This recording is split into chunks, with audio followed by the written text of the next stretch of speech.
Bismillah ar-Rahman ar-Rahim. Thank you once again for joining us for the Q&A session with Sheikh Mujtaba.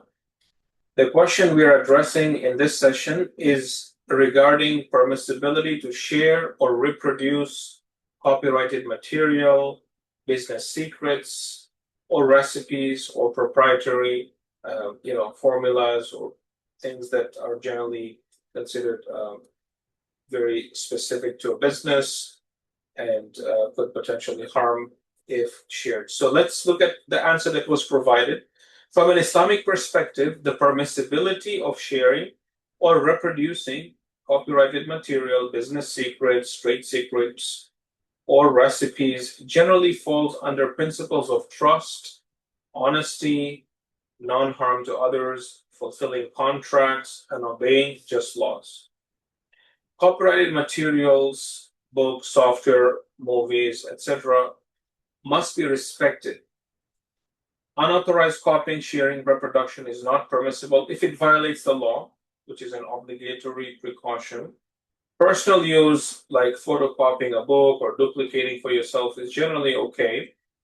Selling, distributing pirated copies is haram if against the law. Widespread online sharing, piracy is impermissible. Business secrets or trade secrets. In this section, we have the response that revealing or using them without permission is haram, as it breaches trust, which is amana, causes unjust harm, and appropriates others' rightful value effort. Islamic jurisprudence protects such confidential economic rights very strongly. What about recipes? I know it's Ramadan, a lot of people like to eat all the fried foods and they will be asking each other for the recipes. So if it's kept as a trade secret, confidential with economic value, sharing or reproducing without permission is not allowed. Same as trade secrets. So violation of trust, harm, and unjust taking. So inshallah, Sheikh can elaborate further on this topic. Assalamu alaikum wa rahmatullah. Once again, رب اشرح لي صدري ويسر لي أمري واحلل عقدة من لساني يفقهوا قولي. Very, very important subject, actually. This statement I just shared is from Nabiullah Musa alayhi salam. I don't know if he has a copyright on it. We ask Allah subhanahu wa ta'ala to broaden our chests and make our speech comprehensible. Again, in the subject of piracy or copyright, it's important to consider the laws in Islam beyond the very basic laws on this particular matter. And I'll share what I mean. Typically, you'll hear people that say Islam does not respect copyright. Okay, where does that come from? Islam promotes spreading of knowledge. Okay, and so Islam does not permit, in fact, or allow scholars and people who have knowledge to keep their knowledge from others. Okay, so if somebody was to ask, they have to teach.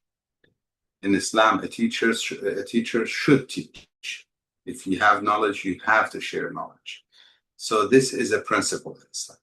However, there are other considerations that affect this subject. Okay, that's why I mentioned in the provided response issues like amana, trust. Okay, if you have been entrusted with something, or issues like the local laws of the land that you're living in that you should respect, or issues as justice and not causing harm or oppression. So from those angles, certain actions could be considered haram and impermissible, and that's what we see in the ruling of Al-Maraja, as I mentioned in the rulings of Ayatollah Sistani, for instance. He has ihtiyat wujubi for non-permissibility, so obligatory precaution that it's not permissible to reproduce those materials, books or other materials, without the permission of the owner, if the laws of the land do not allow it. Okay, so that is there. For personal use, even the laws of the land have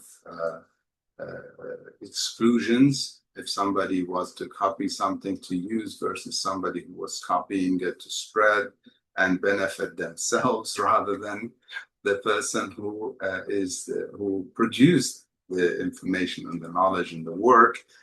So in which case there is actually deception or other, for somebody to portray something as their work when it's not their work, for example, or share it and gain benefits from it and withhold those benefits from the original person and so on. So from that perspective, it is very important to respect the copyright laws of books or other materials.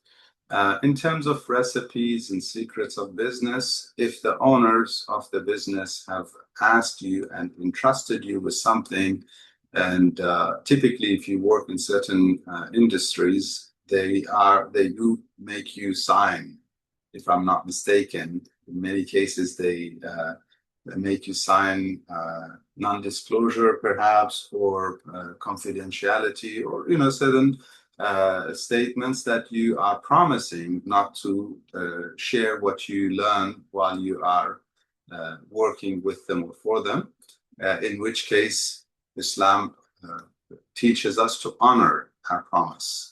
The Quran is very clear on this, and we have in the ahadith that there are certain things that have no exclusion who you're dealing with, even if you're dealing with a transgressor. One of them is if you make a promise, you fulfill your promise.